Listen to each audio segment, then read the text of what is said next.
Friends, काफी दिनों से मुझे कमेंट सेक्शन में एक बहुत ज्यादा कॉमन टॉपिक के ऊपर कमेंट्स आ रहा था, जो कि था दोस्तों डेटा साइंटिस्ट का। यानी there are so many comments जो मैंने पिछले कुछ दिनों में ऑब्जर्व किया है कि सर डेटा साइंटिस्ट कैसे हम बन सकते हैं, इसके ऊपर एक अलग से वीडियो बनाया जाए। That's why I am making this video and मुझे ऐसा लगता है ये इंपॉर्टेंट टॉपिक भी है आपके साथ डिस्कस करने के लिए, क्योंकि ये जो टॉपिक है जिसका नाम है डेटा साइंस या फिर डेटा साइंटिस्ट जो लोग होते हैं ना, ये करियर बहुत ज्यादा बूम होने वाला है आगे जाके और बहुत ज्यादा अच्छा करियर माना जा रहा है आने वाले दिनों में। इसीलिए इसको सेपरेट तरीके से मैं आपको अपने लैंग्वेज में इसका मतलब डेटा साइंस क्या होता है, डेटा साइंटिस्ट कौन होते हैं और क्या पर्टिकुलर चीजें अप्लाई करने की जरूरत है, और आप अगर बनना चाहते हो एक डेटा साइंटिस्ट तो आपको क्या क्या चीजों को फॉलो करने की जरूरत है, ये सभी चीज इस वीडियो के अंदर हम बात करने जा रहे हैं। तो आ जाइए हमारे इस बेहतरीन से यूट्यूब चैनल जेआर टॉक्स में। मैं हूं आपका होस्ट एंड दोस्त राहुल जायसवाल। लेकिन इसके पहले स्टार्ट करने से पहले आपको एक चीज बताना चाहूंगा कि ऑलरेडी हमारे चैनल के ऊपर जेआर टॉक्स की मैं बात करूं, हमारे इस चैनल के ऊपर ऐसे कई सारे topics, how to become CA, how to become IAS officer, how to become IPS officer, how to become chartered accountant, how to become pilot, how to go in navy, air force and army, ऐसे कई सारे videos, मुझे मतलब बोल बोल के मैं थक जाऊंगा, इतने सारे वीडियोस हमने बना के रखे हैं। ये किसके लिए है? ये सिर्फ आपके लिए है। अगर आप इनको नहीं देखोगे तो यार हमें बहुत ज्यादा डिमोटिवेटेड फील होगा यार, पर ऐसा नहीं होना चाहिए। मैं आपको खुद बोलता हूं कि डिमोटिवेशन हमेशा नहीं लाना चाहिए आपके अंदर। तो मैं आपसे एक ही रिक्वेस्ट करूंगा कि यार आपके राहुल सर को भी आपकी सपोर्ट की जरूरत है, क्योंकि यार हमारा काम है आपके लिए वीडियोस बनाना, आपके लिए जो भी आपका जो डिमांड होता है, एक दो कॉमेंट भी आते हैं तो भी हम सोचते हैं कि उसके ऊपर हम वीडियो बनाएं। तो प्लीज यार हम जितने भी वीडियोस अब बनाते हैं, आप जब उसको खोल के देखते हो ना, तो प्लीज उसको लाइक जरूर से करें और अपने दोस्तों के साथ शेयर करो। बस यही चीज मैं चाहता हूं आपसे कि आप लाइक करो, कमेंट करो और अपने दोस्तों के साथ शेयर करो। हो सकता है ये जब शेयर करोगे तो बहुत सारे ऐसे ऐसे स्टूडेंट्स हैं जिनको नहीं पता होगा कि डेटा साइंस या फिर जो अदर टॉपिक्स के ऊपर जो हमने वीडियोस बनाए हैं उनके बारे में उनको पता एटलीस्ट चल सकेगा। ठीक है, चलिए शुरुआत करते हैं आज के इस टॉपिक की, जो कि है दोस्तों डेटा साइंटिस्ट कैसे बने। अब ये जो डेटा साइंस है या फिर डेटा साइंटिस्ट है, ये होता क्या है? सबसे पहले इसको हम लोग में थोड़ा सा मैं डीपली अगर मैं बताने की कोशिश करूं, ये जो वर्ड आप देख पा रहे हो डेटा, ये जो वर्ड आपको नजर आ रहा है डेटा, आज के डेट में हाँ, डेटा में नहीं, आज के तारीख में यानी आज के डेट में सबसे इंपॉर्टेंट चीज अगर कोई रह गई है वो है डेटा।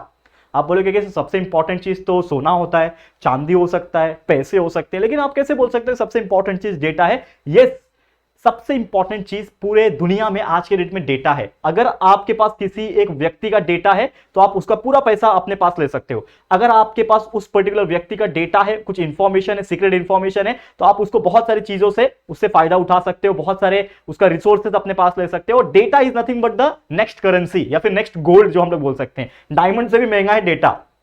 ठीक है, तो यानी कि कहने का मतलब क्या है कि आज के डेट में डेटा सबसे ज्यादा जरूरी है। अब ये जो डेटा जरूरी है तो इसके पीछे कुछ वर्क तो होता होगा। ठीक है, तो इस वर्क को हम लोग बोलते हैं डेटा साइंस। यानी डेटा जो होता है, ये सुनने में तो एक छोटा सा वर्ड है, 4 वर्ड का, 4 अल्फाबेट का डेटा, लेकिन एक बहुत बड़ा क्या है, इसके पीछे एक साइंस है। क्या साइंस है? जैसे कि आप जानते हो डेटा साइंस होता क्या, इसको पहले समझने की कोशिश करो। क्या होता है डेटा साइंस? अब डेटा साइंस की अगर मैं बात करूं, ये एक ऐसा साइंस है जो बेसिकली आपने देखा होगा हाल ही के दिनों में बहुत सारी चीजें, जैसे कि आप कोई भी चीज जब आप सर्च करते हो अमेजॉन पे, ठीक है, जब भी आप कोई भी चीज अमेजॉन पे सर्च कर रहे हो, समझ लो अमेजॉन पे या फिर कोई भी एक पर्टिकुलर वेबसाइट पे सर्च कर रहे हो, तो उसके जो एडवर्टाइजमेंट्स होते हैं ना, आपको यूट्यूब पे देखने मिल जाते हैं, आपको फेसबुक पे देखने मिल जाएगा। अब जैसे कि फॉर एग्जांपल कि मैंने सर्च किया कि मुझे ये खरीदना है, मुझे एक मार्कर खरीदना है, समझ लो मैंने सर्च किया, ठीक है, तो आपको फेसबुक पे मार्कर्स का ऐड दिखाई देगा, इंस्टाग्राम पे मार्कर्स का ऐड दिखाई देगा, ऐसे अलग अलग चीजों पे आपको ऐड दिखाई देगा। तो भाई उनको कैसे मालूम कि आपको ये खरीदना था? आपको उस चीज का ऐड दिखा रहे हैं, इनको कैसे मालूम? तो वो किससे पता चला? आपके डेटा से, क्योंकि आपने डेटा यूज किया, आपने कुछ कीवर्ड्स डाले और वो डेटा कहां तक चला गया? एक पर्टिकुलर कंपनी के थ्रू चला गया, लेकिन वो किसके थ्रू गया? डेटा के थ्रू गया। तो यहां पे डेटा का कलेक्शन होता है, यानी कि in short data science is nothing but the collection of data. क्या होता है दोस्तों? Collection of data. ठीक है, कलेक्शन ऑफ डेटा, एंड उसी डेटा का क्या होता है दोस्तों? एनालिसिस होता है। एनालिसिस मतलब क्या होता है? इस चीज को देखा जाता है, परखा जाता है, कुछ प्रॉब्लम है तो उसको सॉल्व किया जाता है एंड उसका पूरा सॉल्यूशन प्रोवाइड किया जाता है। जैसे कि आपने देखा होगा कि आप जब कुछ भी टेक्स्ट टाइप करते हो, व्हाट्सएप पे टाइप कर रहे हो या फिर टेक्स्ट मैसेज टाइप कर रहे हो, तो ऑटो करेक्शन आ जाता है, तुरंत आ जाता है। कैसे आ गया ऑटो करेक्शन? भाई डेटा का अपने आप सॉल्यूशन उसने प्रोवाइड करने की कोशिश की है। तो ऐसे कई सारी चीजें आपने देखी होगी हाल ही के दिनों में अपने बहुत सारी चीजों को यूज करने के दौरान, वेबसाइट्स, एप्लीकेशंस, ऐसे कई सारी चीजें, वो चीज को जो मैनेज करता है वो कौन करता है? एक डेटा साइंटिस्ट करता है। यानी कि हर एक के पास क्या होता है? अपने अपने डेटा साइंटिस्ट होते हैं। उसको हम लोग डेटा इंजीनियर भी बोल सकते हैं। Data scientist is also known as the data engineer. क्या बोल सकता हूं मैं उसको? डेटा इंजीनियर भी बोल सकता हूं। ठीक है, अब एक और चीज को समझने की कोशिश करो कि ये जो डेटा साइंटिस्ट होते हैं या फिर जो ये जो डेटा इंजीनियर होते हैं ना, इसका एक बहुत बेहतरीन नाम है दोस्तों, इसको हम लोग बोलते हैं डेटा एक्सपर्ट। क्या बोलते हैं दोस्तों? Data expert. ये कौन से एक्सपर्ट होते हैं? जिनको डेटा के बारे में बहुत सारी नॉलेज है और उनको बहुत सारे लैंग्वेजेस आते हैं। कौन से लैंग्वेजेस? हिंदी मराठी ये नहीं, लैंग्वेजेस मतलब प्रोग्रामिंग लैंग्वेज। जैसे कि आपको पता है कि there are so many programming language, जैसे कि पाइथन होता है, ठीक है ना, उसके बाद आर होता है। ये सब बहुत सारे लैंग्वेजेस है जो डेटा साइंस में और डेटा साइंटिस्ट के लोग यूज करते हैं। और एक और चीज जो आपको पता है, एक चीज आपको पता होगा, that is nothing but the machine learning, artificial intelligence. ये सभी का भी नॉलेज और इंटीग्रेटेड अगर मैं मिला जुला लूं तो इसको हम लोग कहेंगे डेटा साइंस। ठीक है, शॉर्ट तरीके से बता रहा हूं, पूरा डीप में नहीं जा रहा हूं, नहीं तो पूरा वीडियो उसी के ऊपर हो जाएगा ना कि डेटा साइंस क्या होता है, पूरा वीडियो उसी में खत्म हो जाएगा। हमको ये नहीं बताते डेटा साइंस होता है क्या, मैंने शॉर्ट में बताया आपको। हमको ये बताना कि आप डेटा साइंटिस्ट कैसे बन सकते हो। तो देखो, अगर आपको कोई एक डेटा साइंटिस्ट बनना है तो सबसे पहले आपको एक चीज जानना बहुत ज्यादा जरूरी है कि आप लोगों को एटलीस्ट 12th स्टैंडर्ड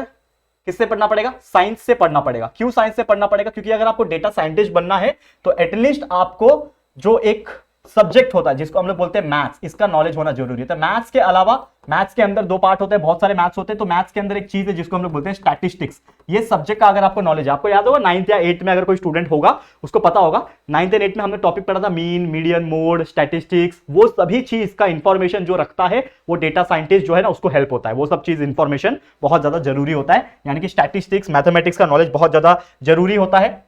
स्टैटिस्टिक्स आना चाहिए, मैथ्स आना चाहिए, आपको कंप्यूटर साइंस आना चाहिए, तो ये सभी चीज आना चाहिए। तो अगर आप एक 12th स्टैंडर्ड में आपने साइंस पढ़ लिया, ठीक है, तो आप सीधा सीधा क्या कर सकते हो 12th के बाद, यानी कि आपको मैं यही बता रहा हूं ना कि आप डेटा साइंटिस्ट कैसे बन सकते हो। तो क्या करना है, आपने 12th साइंस अगर पढ़ लिया, 12th साइंस में भी आपने अगर फिजिक्स, केमिस्ट्री और मैथ्स जैसे सब्जेक्ट रखे, क्योंकि यार जब आप मैथ्स पढ़ रहे हो तो ऑप्शन आपके पास वही होता है, या तो फिजिक्स, केमिस्ट्री, मैथ्स आपके पास होना चाहिए। लेकिन फिजिक्स, केमिस्ट्री, मैथ्स के अलावा अगर आपने कंप्यूटर साइंस भी किया होता है तो ये हो जाएगा सोने पे सुहागा वाली बात। जैसे कि होती है ना कि आपने फिजिक्स, केमिस्ट्री, मैथ्स तो पढ़ा लेकिन आपने एक्स्ट्रा एक स्किल सीख लिया था जो कि था कंप्यूटर साइंस। ऑप्शनल सब्जेक्ट होता है, तो आपने कंप्यूटर साइंस किया है तो आपको बहुत सारी चीजों को पहले से ही पता रहेगी। ठीक है, अब 12th स्टैंडर्ड के बाद आप कहां जाओगे? 12th स्टैंडर्ड के बाद आप कर सकते हो चुपचाप बीएससी इन डेटा साइंस। किसमें?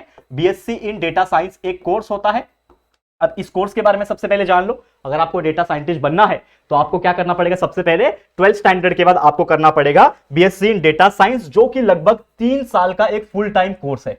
3 इयर्स का फुल टाइम कोर्स है। फुल टाइम मतलब क्या होता है कि आप ऐसा नहीं है कि आप घर पे बैठ के एग्जाम दे सकते हो, ऐसा नहीं है। आपको पढ़ाई करने स्कूल डेली जाना पड़ेगा, कॉलेज जाना पड़ेगा और आपको एग्जाम देने भी जाना पड़ेगा। मतलब 3 साल का एक प्रॉपर तरीके से पूरा कोर्स है। और आपको बता दूं कि अगर कोई भी व्यक्ति ने 12th साइंस नहीं पढ़ा है, 12th कॉमर्स पढ़ा है, तो वो ये इस डेटा साइंस में एनरोल नहीं कर पाएंगे, बहुत दिक्कत हो जाएगी। तो वो नहीं होना चाहिए, मतलब 3 साल का तो होना चाहिए। एंड साथ ही में अगर मैं बात करूं कि अगर क्या होता है कि जैसे कि आप बीएससी डेटा साइंस लेना चाहते हो तो, लेकिन बहुत सारे ऐसे कॉलेजेस होते हैं जो क्या करवाते हैं, अपना एंट्रेंस एग्जाम करवाते हैं। जैसे कि आप जानते हो जेईई, नीट, फिर एमएचटी, ये सब क्या है, कुछ कॉम्पिटिटिव एग्जाम से, एंट्रेंस एग्जाम से, जो अलग अलग चीजों के लिए जरूरी होता है। जैसे इंजीनियरिंग में जाना है तो जेईई होता है, मेडिकल में जाना है तो नीट होता है। तो उसी प्रकार अगर आपको ये डेटा साइंस में जाना है तो उसका एंट्रेंस एग्जाम देना पड़ेगा। और ऐसे कई सारे एंट्रेंस एग्जाम होते हैं, जैसे कि यहां पे मैं कुछ बता रहा हूं आपको, जो कि होता है SSU CET होता है। ठीक है, इसका फुल फॉर्म क्या होता है सर्च कर लेना, ये आपके लिए टास्क है। तो SSU CET होता है, फिर ठीक है, फिर AMET CET होता है, AMET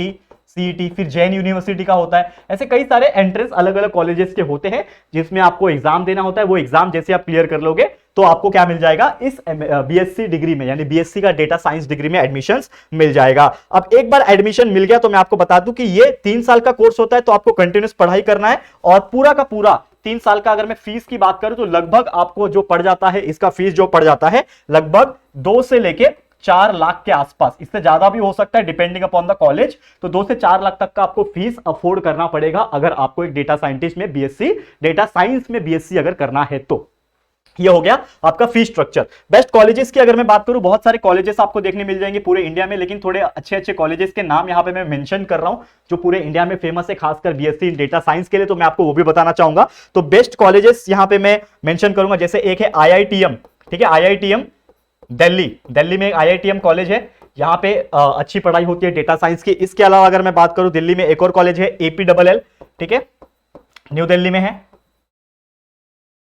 इसके अलावा ऐसे कई सारे आपको कॉलेजेस जो है वो देखने मिल जाएंगे। आप जैसे ही पढ़ाई करोगे, मतलब जैसे जैसे आप आगे बढ़ोगे 12th स्टैंडर्ड, अभी तो हो सकता है कि काफी सारे स्टूडेंट जो हमारे हैं वो थोड़े छोटे स्टैंडर्ड के, लेकिन अगर आप में से भी ऐसे जो ये वीडियो देख रहे हैं आप में से कोई है जो 12th ऑलरेडी पास आउट कर लिया है और जिनको डेटा साइंस परस्यू करना है, बीएससी करना है, तो आपको कॉलेजेस के बारे में थोड़ा पता लगाना पड़ेगा। तो डेफिनेटली बहुत सारे कॉलेजेस है, एग्जाम्पल के तौर पर ये है, लेकिन आप गूगल कर सकते हो, आपको बहुत सारे कॉलेजेस मिल जाएंगे और उसमें क्या एडमिशन का प्रोसेस का क्राइटेरिया रहता है आपको पता लगाना पड़ेगा, उसके हिसाब से आप एडमिशन ले सकते हो। तो ये कुछ कॉलेजेस के नाम है और फीस स्ट्रक्चर मैंने ऑलरेडी बता दिया। लेकिन मुझे एक बात बताओ कि जब भी आप कोई पढ़ाई करते हो तो सिर्फ ग्रेजुएशन जब कर लेते हो तो वो सिर्फ कभी कभी वर्थ नहीं होता। ऐसा नहीं है कि आप सिर्फ बीएससी कर लोगे, बीएससी इन डेटा साइंस कर लोगे तो आपको जॉब नहीं मिलेगा। आपको जॉब मिलेगा, बहुत अच्छे अच्छे कंपनीज में, बहुत अच्छे अच्छे जगह पे आपको जॉब मिल सकता है, लेकिन इससे भी आगे एक डिग्री होता है जो कि होता है मास्टर्स डिग्री। तो अगर आपको मन है तो इसके भी आगे आप क्या कर सकते हो दोस्तों, फर्दर स्टडी कर सकते हो, यानी कि आप एक मास्टर डिग्री को परस्यू कर सकते हो। और ज्यादातर जो डेटा साइंटिस्ट होते हैं, मैं आपको बता दूं हमारे इंडिया में जो भी डेटा साइंटिस्ट है बहुत कम है,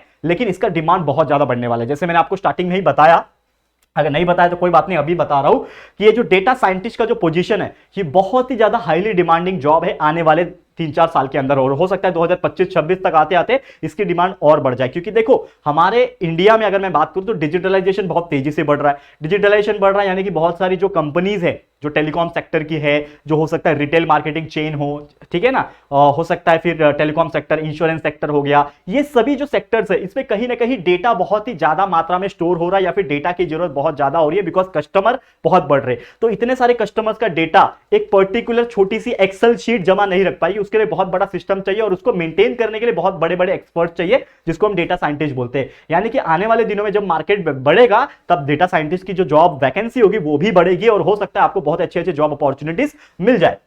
ठीक है, तो उम्मीद करो आपको समझ में आ गया होगा। लेकिन जैसे मैंने आपको बोला कि इंडिया में ज्यादातर जो डेटा साइंटिस्ट है उन्होंने सिर्फ बीएससी नहीं किया हुआ है, यानी bachelor of science in data science नहीं किया है, उन्होंने आगे की पढ़ाई यानी कि एमएससी किया हुआ है। तो आप फर्दर इसके आगे क्या पढ़ सकते हो, आप एमएससी कर सकते हो, that is masters in science. ठीक है, मैं इसको थोड़ा और ऊपर लेके जाता हूं, ठीक है, थोड़ा ऊपर लेके गया मैं, तो मास्टर्स इन साइंस आप कर सकते हो। किसमें आप कर सकते हो, masters in science in data science, ठीक है ना, एमएससी इन डेटा साइंस जिसको हम लोग बोलते हैं। तो आप ये कर सकते हो डेटा साइंस में। और यहां पे भी अगर आप करना चाहोगे डेटा साइंस तो यहां पे आपको बेसिक तौर पे बहुत सारी चीजें आपको यूज होगी। तो अगर आपने बीएससी किया हुआ है, समझ लो, अगर आपने बीएससी किया हुआ है तो आपको directly BSc in data science के बाद एमएससी इन डेटा साइंस आप बिंदास बिना किसी प्रॉब्लम के आप कर सकते हो। लेकिन कुछ ऐसे भी कैंडिडेट्स होते हैं जिन्होंने बीएससी नॉर्मल किया होता है, जैसे कि बहुत सारे बीएससी जिन्होंने किया होता है, बीएससी इन स्टैटिस्टिक्स किया होता है, ठीक है ना, जिसने बीएससी स्टैटिस्टिक्स से किया है या फिर मैथमेटिक्स सब्जेक्ट से किया है, या फिर किसी लोग ने जो बीई बीटेक होता है जिसको हम लोग इंजीनियरिंग डिग्री बोलते हैं, अगर वो सब चीज भी किया हुआ है और उनका अचानक से मन हो गया कि क्यों ना मैं मास्टर्स डिग्री डेटा साइंस में करूं, तो वो भी कर सकते हैं, वो भी एलिजिबल है करने के लिए। ठीक है, बस शर्त इतना होना चाहिए कि आपने 12th में जो पीसीएम की जो पढ़ाई है वो की हो, और ऑब्वियसली ये सब पोजीशन में सभी ने की होती है, करेक्ट है। तो आप बीएससी ये सब चीजें भी अगर आपने की है तो उसके बाद भी आप एमएससी कर सकते हो इन डेटा साइंस। और यहां पे भी अगर मैं फीस की अगर मैं बात करूं तो लगभग एवरी ईयर का जो फीस होता है वो लगभग 60,000 से लेके 1.2 लाख तक आपका एवरी ईयर का फीस हो सकता है। एमएससी 2 साल का होता है तो हर साल का इतना फीस जो है वो हो सकता है, करेक्ट है। और बेस्ट कॉलेज की अगर मैं बात करूं, यानी एमएससी में अगर आपको करना है डेटा साइंस तो बेस्ट कॉलेज भी, इसमें भी बहुत सारे ऑप्शन है। जैसे कि एक कॉलेज है यहाँ पे NIT, national institute of technology, जो कि वारंगल में आता है, वारंगल डिस्ट्रिक्ट आप जानते ही होंगे, ठीक है, तो वारंगल में आ जाता है। इसके अलावा हैदराबाद में बहुत सारे कॉलेजेस है, वहां पे आप पता लगा सकते हो, हैदराबाद, ठीक है ना, हैदराबाद। इसके अलावा हैदराबाद के अलावा अगर मैं बात करूं, एक बहुत ही अच्छा कॉलेज है जिसको जेएनयू, जवाहरलाल नेहरू यूनिवर्सिटी बोलते हैं। तो यहाँ पे ऐसे एक्सेट्रा में लिख रहा हूं, यानी बहुत सारे हैं, हमारा फोकस उसके ऊपर नहीं है, ये तो आप सर्च कर लोगे, मिल जाएगा गूगल पे आसानी से। लेकिन बात यह है कि अगर आपको करना है तो ये कुछ कॉलेजेस के नाम है और आप इसके बारे में और पता लगा सकते हो कि कहां पे होता है, तो वहां पे आप एमएससी भी कर सकते हो। और एक बार एमएससी आपने कर लिया, ठीक है, एक बार आपका एमएससी कंप्लीट जब हो जाता है तो उसके बाद क्या कर सकते हो, आप सीधा सीधा जॉब पे जा सकते हो। लेकिन मेरा सजेशन ये रहेगा, और डेटा साइंस का रिक्वायरमेंट भी यही है कि सीधा सीधा जॉब पे ना जाके आप सबसे पहले क्या करो दोस्तों, इंटर्नशिप करो। क्या होता है इंटर्नशिप, जैसे कि आप जानते होंगे, इंटर्नशिप मतलब एक पर्टिकुलर ऐसा जगह जहां पे आप एक इंटर्न के तौर पे जा रहे हो, आप जॉब एप्लीकेंट के तौर पे नहीं जा रहे हो, आप एक इंटर्न के तौर पे जा रहे हो, यानी कि वो चीज सीखने जा रहे हो। जैसे कि समझ लो कि मेरा एक जेआर ट्यूटोरियल्स का समझ लो एक कंपनी है, आप मेरे पास आ रहे हो एज ए टीचर, लेकिन मैं आपको एज ए टीचर नहीं लूंगा, मैं आपको एज ए इंटर्न लूंगा। आप क्या करने आ रहे हो, मेरे पास इंटर्नशिप करने आ रहे हो, मतलब जो काम है वो सीखने आ रहे हो, और उसके लिए हो सकता है मैं आपको पे भी ना करूं, तो उसी चीज को इंटर्नशिप बोलते हैं। जैसे हम किसी भी कंपनी में जाते हैं एज ए फ्रेशर, तो हम एज ए इंटर्न सबसे पहले काम करते हैं। करते हैं, किसी किसी कंपनी में इंटर्नशिप होता है। तो हम इंटर्नशिप मतलब हम जा रहे हैं, उस कंपनी के बारे में सीख रहे हैं, कंपनी काम कैसे करती है वो सीख रहे हैं, और हो सकता है वो कंपनी हमें कुछ पे भी करे और हो सकता है वो कंपनी कुछ पे भी ना करे। तो सबसे पहले अगर हम इंटर्नशिप करते हैं तो डेटा साइंस क्या होता है, उसका प्रैक्टिकल नॉलेज कैसे कंपनी में काम होता है, ये सभी चीज का वर्कआउट पूरा पूरा यहां पे हमें देखने मिल जाता है। ठीक है, तो ऐसे बड़े बड़े जो कंपनीज होते हैं, अगर मैं बात करूं बिग कंपनीज जो होती हैं, ई कॉमर्स की कंपनी खासकर, इसमें डेटा साइंटिस्ट की काफी ज्यादा जरूरत होती है। ई कॉमर्स मतलब क्या होता है, जैसे अमेजॉन, फ्लिपकार्ट हो गए, इनमें बहुत ज्यादा डेटा रिक्वायरमेंट्स होता है। ठीक है ना। फिर उसके अलावा हमारे जो ये होते हैं, जैसे कि टेलीकम्युनिकेशन सेक्टर्स होते हैं, जैसे कि आपको पता है कि इतने सारे टाइप के टेलीकम्युनिकेशन सेक्टर है, जियो है, एयरटेल है, ऐसे बहुत सारी चीजें। तो उनमें जो डेटा होता है, हर एक कस्टमर्स का इंफॉर्मेशन जो डेटा होता है वो स्टोर होता है, वो कहीं ना कहीं मैनेज करना होता है। तो डेटा इंजीनियर्स हो गए, ठीक है ना। बैंकिंग सेक्टर्स हो गया, ई कॉमर्स हो गया, बैंकिंग हो गया। तो बैंकिंग में आप देखो आजकल ऑनलाइन सब चीजें हो गई, तो कितना जरूरी है डेटा।